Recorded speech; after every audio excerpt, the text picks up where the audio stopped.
Welcome back to the deep dive. Thanks for having me. So this time, we're going to tackle this question that's like been in the back of my mind forever. Oh, yeah. How did this group of, nomadic herders Right. from the middle of nowhere, basically, Yeah. end up creating this, like, the largest contiguous land empire in history? Huge. It's mind-boggling. The Mongol Empire, of course. You guys have sent us so much good stuff. Oh, tons of material on this. I can already tell this is going to be a wild one. Yeah, it's a question that's fascinated historians, for centuries. Right. And you're right that the story of the Mongols, it's anything but straightforward. Yeah. I mean, we're talking brilliant military strategists, we're talking savvy political maneuvering, and yeah, we're talking shocking brutality. Yeah. But to really get them to understand their rise, Yeah. we got to start by looking at the world they came from, the world they emerged from. Yeah. The fragmented landscape of 13th century Eurasia. So it's hard to imagine, right? Yeah. That the Mongolian plateau, it wasn't always this unified force. Right. Right? Like back then you had 5 major nomadic tribes. At least 5, yeah. All just like going at it. Yeah, vying for power constantly. Sounds like a recipe for chaos. Oh, it was. It was. Was it really? Yeah. And to make things even more volatile, even more crazy, you had the Jin dynasty to the south. Oh, right. Powerful. And they were masters of, well, we might call it divide and conquer. Yeah. They'd pit these tribes against each other, keep them weak, Keep them busy. keep them preoccupied with infighting. It was pretty effective. Smart. And maintain their own dominance. Classic power play. Yeah. But here's where I think it gets really interesting. Okay. Our sources indicate that climate conditions, weather, might have actually played a role in the Mongols' rise. Interesting. Okay. Apparently, the early 13th century saw unusually mild and wet weather Oh, wow. Okay. on the steppe. So that for a nomadic culture, Right. heavily reliant on livestock, this was huge. Did everything. This would have led to a boom in their herds, Oh, wow. providing a surplus of crucial resources. Horses for warfare, food, clothing, shelter. All of it. Yeah. This ecological advantage might have been what they needed to break out from under the Jin dynasty's control. So they had the resources, but they still needed a leader. Right. Someone to unite these, fractious, all these different tribes Bring them all together. and harness their potential. Harness that power. Enter Temujin, who we all know better as Genghis Khan. Of course. How did he go from being a virtual nobody to, like, the leader of one of the most formidable military forces the world had ever seen? Well, it wasn't overnight, that's for sure. Yeah. Temujin's early life was marked by hardship, by betrayal. Oh, yeah. He saw it firsthand, the brutal realities of tribal politics. Yeah. But this gave him an education, you could say, Yeah. in the art of survival, Yeah. and leadership. He forged these strategic alliances, often through marriage Okay. or sworn brotherhood, Wow. and gradually consolidated his power base. Our sources describe him as this charismatic figure Oh, yeah. who could inspire this, like, fierce loyalty. Yeah. But he was also ruthlessly pragmatic, Totally. eliminating rivals and consolidating power through, well, a combination of strategic brilliance and, sometimes just sheer brutality. It's true. You're hitting on a crucial point here. Okay. Genghis Khan, he was more than just a warrior. Yeah. He was a visionary leader. Yeah. When he unified those Mongol tribes in 1206, Yeah. he didn't just rely on brute force. Right. He introduced this code of laws, the Yasa, Well. which, promoted religious tolerance Wow. within the empire. I mean, almost unheard of at the time.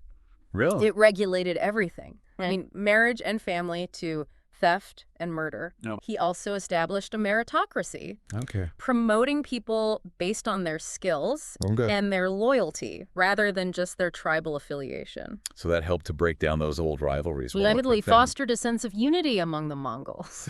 It's fascinating, right? Yeah. How he blended these seemingly contradictory qualities. Yeah, he was a very complex figure. The ruthless warrior, Yeah. but also this forward-thinking lawgiver. Totally. But let's talk about, military tactics. All right. I mean, his armies were unstoppable. Yeah, they were legendary. What was their secret weapon? Well, I mean, their mastery of horseback riding and archery was just legendary. I mean, yeah, they're known for it, right? I mean, these guys could fire arrows with incredible accuracy while galloping at full speed. Why? Just a nightmare for any standing army. Oh, yeah. But it went beyond just individual skill. Okay. Genghis Khan implemented this innovative decimal system of army organization, Oh. dividing his forces into units of 10, 100, 1,000, and so on, Oh, wow. which allowed for incredibly efficient command and control, Ooh, okay. making his armies incredibly flexible and responsive on the battlefield. So it wasn't just about being, fierce warriors. Right. It was about the strategy, the organization, the military structure. Doing the whole system. That was way ahead of its time. Yeah. I mean, it's no wonder they were able to conquer, such vast territories. Yeah. Speaking of which, let's talk about the expansion under his successor, Genghis Khan. Okay. This is where we start to see the empire, really exploding outwards, right? Absolutely. Ogedei, Genghis Khan's third son, he inherited this well-oiled military machine, Yeah. and he used it to devastating effect. Okay. He continued the push into Central Asia, finally crushed the Jin dynasty in 1234. Oh, wow. Then he sets his sights on Europe.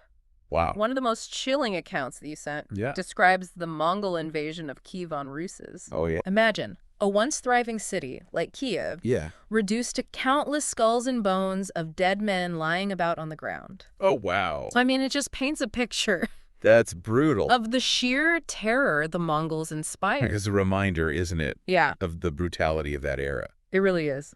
But while the Mongols were expanding outward, Right. they were also facing their own set of internal challenges. Right?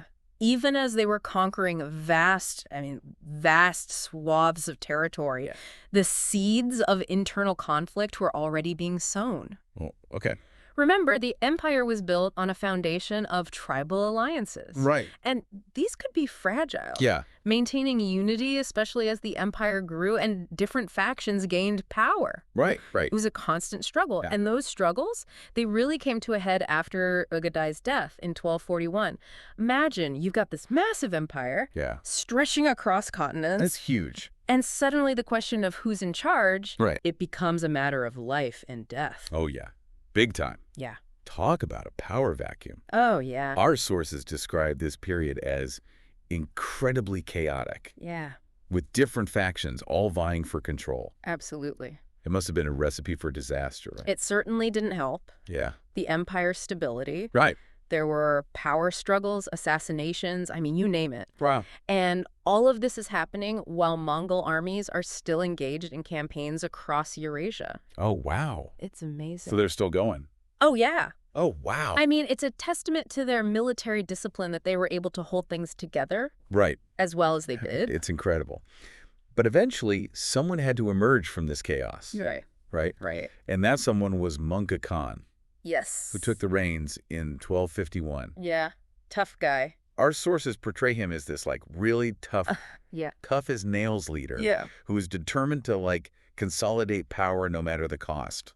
He was definitely not afraid to use force to get rid of his rivals. Wow. In fact, he initiated a pretty bloody purge Oh, wow. to secure his position. Okay. But Munka wasn't just about brute force. I mean, he understood that to rule effectively, you need more than just military might. Right. He implemented a number of administrative reforms Oh, okay. aimed at improving the empire's governance. So he was kind of a reformer in his own right. Yeah, in a way. That's not the image I usually get of Mongol leaders. It's a side of Munka that often gets overlooked. Right. He introduced economic reforms, tried to curb abuses of power by Mongol nobles, Wow. and he even oversaw a massive empire-wide census in 1252. A census. Yeah, can you imagine? In 1252. The logistical challenges Yeah. of conducting a census in an empire that stretched from the Pacific Ocean to Eastern Europe Wow. using 13th century technology. It's mind-blowing. It's pretty amazing. It really shows a dedication to organization and control. Yeah. But of course, no Mongol Khan could resist the urge to expand the empire further. The lure of conquest was strong. Yeah. Under Munka, the Mongol war machine rolled on. Okay. They launched new campaigns in the Middle East Okay. and southern China, pushing the boundaries of the empire even further. Wow. One of the most significant events of Munki's reign, and one you highlighted in your sources, Yeah. was the sack of Baghdad in 1258. The descriptions are, I mean, they're absolutely devastating. Really brutal. Brutal siege Yeah. resulted in the destruction of what was then the intellectual and cultural heart of the Islamic world. I mean, libraries were burned, scholars were killed. Oh, wow. The city was left in ruins. Wow. It must have sent shockwaves throughout the region. I mean, huge, right? It absolutely did. Wow. The sack of Baghdad is a pivotal moment Yeah. in history. Yeah. It marked the westernmost reach of the Mongol conquests Oh, and had a profound impact on the Islamic world, right. both politically and culturally. Makes sense. Yeah. But while Mongol armies were achieving these, these stunning victories abroad, Yeah. back home, those simmering tensions we talked about earlier, Yeah. they were starting to boil over, right? Exactly. That whole, family feud on a global scale thing. Yeah, It sounds like the cracks in the empire were starting to show. exactly.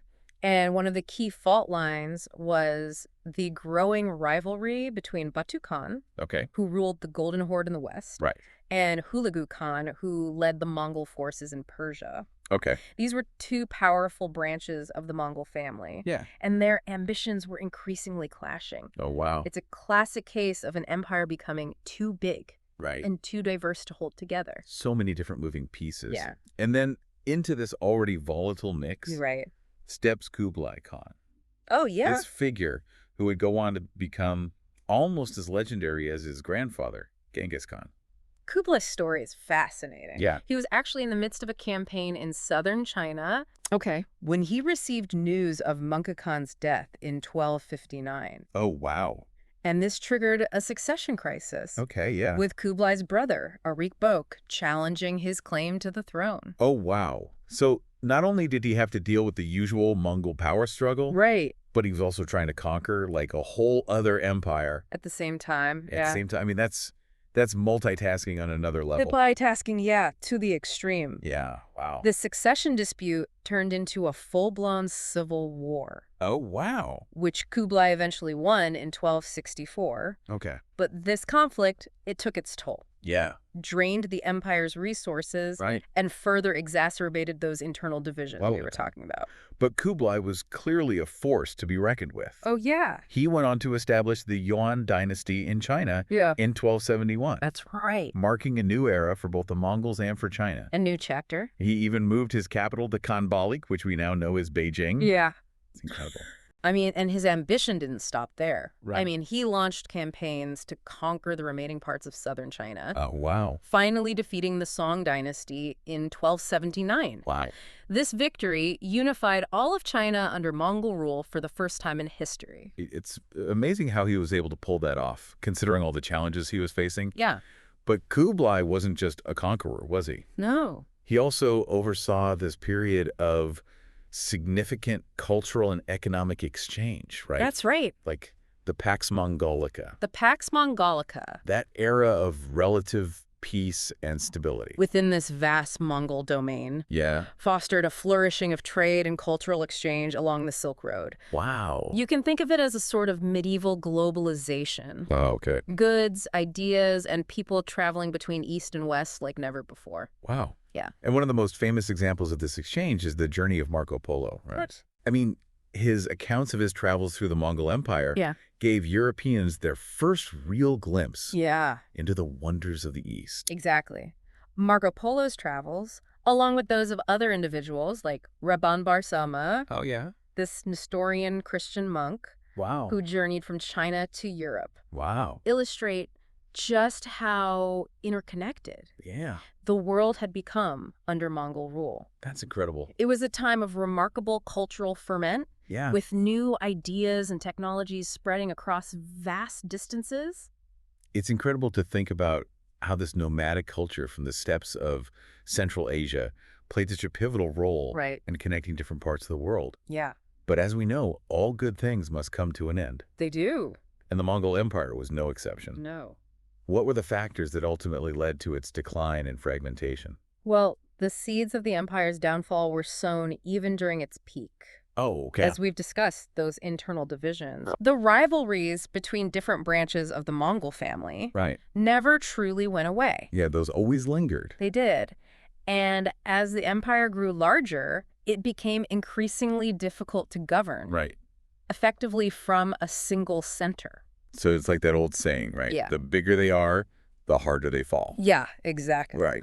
And in the case of the Mongol Empire, there were multiple factors Yeah. that contributed to its decline. Right. In addition to the internal power struggles, there was the devastating impact of the Black Death, Oh, right, right. which swept across Eurasia in the mid-14th century, Right. decimating populations, Yeah. disrupting trade. I mean, it's a tragic irony Yeah. that the same interconnectedness that facilitated trade and cultural exchange Right. also made the empire more vulnerable to the spread of disease. Right. The Black Death was a catastrophic event. Yeah. It had a profound impact on the Mongol Empire as Right. well as the rest of the world. It weakened the central authority of the Khans Okay. and contributed to the eventual fragmentation of the empire. And on top of all that, Right. you had the rise of new powers, both within Yeah. and outside the empire's borders, Yeah. who were eager to challenge Mongol dominance. That's right.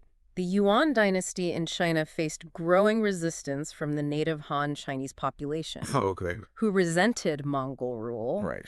In the West, the Golden Horde was weakened by internal strife and external pressure from groups like the rising Russian principalities. It's almost like, everything that could go wrong did go wrong. Yeah. It's a reminder that even the most powerful empires are ultimately vulnerable to a combination of these internal and external pressures. Absolutely. It's fascinating. And in the next part of our deep dive, Okay. we'll explore the empire's fragmentation in more detail Yeah. and examine its lasting legacy, Okay. both positive and negative. Right. It's a story that continues to fascinate Yeah. and challenge us centuries later. Man, this has been quite the journey. It has. We've gone from the rise of this nomadic culture on the steppes Yeah.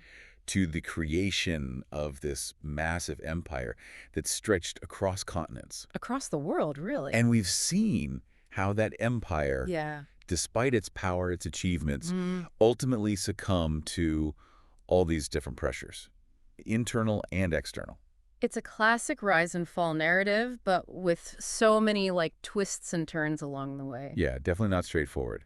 What strikes me is how the Mongol Empire, even in its decline, Right. still really shaped the course of history. Oh, absolutely. It's like the aftershocks of their dominance Yeah. were felt for centuries. Yeah. For example, we talked about how the Mongol conquest of China Right. led to the establishment of the Yuan dynasty. Yeah. But what happened after the Yuan dynasty fell in 1368? Well, the Mongols were driven back to their homeland, but their impact on China's political and cultural landscape was undeniable. I mean, the Yuan dynasty had introduced new technologies, artistic styles, Right. administrative practices Wow. that influenced later Chinese dynasties. So even though their rule in China was relatively short-lived, Yeah.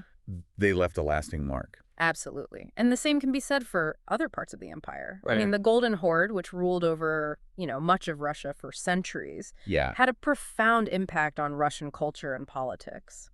Yeah, you mentioned earlier how Moscow actually gained power under Mongol rule Right? by, acting as a tax collector Yeah, essentially. for the Khans. Yeah, they kind of inadvertently helped to create the very power that would eventually challenge them. Oh, wow, that's crazy. It's like they helped give rise to their own rivals. It's a fascinating example of how empires can inadvertently sow the seeds of their own demise. I mean, the Mongols Right. focused on maintaining control, extracting wealth. They empowered these local rulers who eventually used that power to assert their independence. And what about the impact on Europe? I remember learning in school about how the Mongol invasions Right. really sparked, fear, but also fascination in the West. Yeah, I mean, the Mongol conquests sent shockwaves through Europe.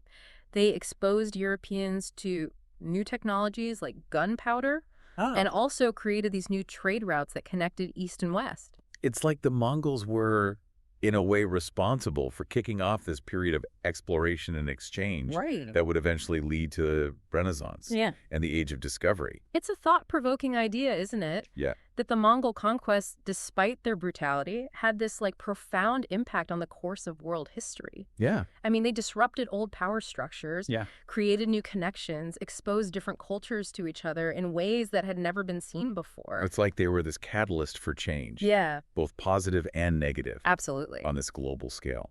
Yeah, and I think that's what makes the Mongol Empire so endlessly fascinating. It is. It challenges us to rethink traditional narratives about history, Mm-hmm.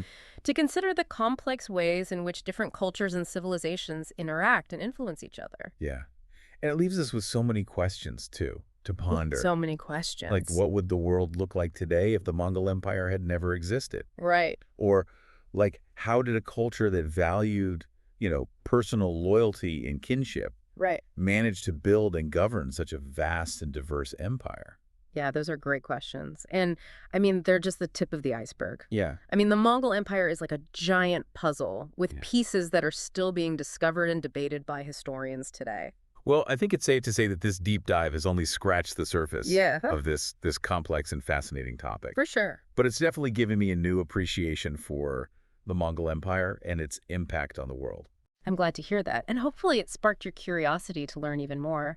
I mean, the story of the Mongols, it's one that continues to challenge and inspire us Yeah, centuries after their empire crumbled. right. It reminds us that history is never simple or straightforward, Definitely not. and that the legacies of empires can be both profound and enduring. Well said. Well, I think it's time for us to wrap up this deep dive. But I have a feeling we'll be revisiting the Mongol Empire again in the future. There's just too much to explore. I think you're right about that. And I'm sure there are many more fascinating discoveries waiting to be made in the annals of history. Until next time. See ya.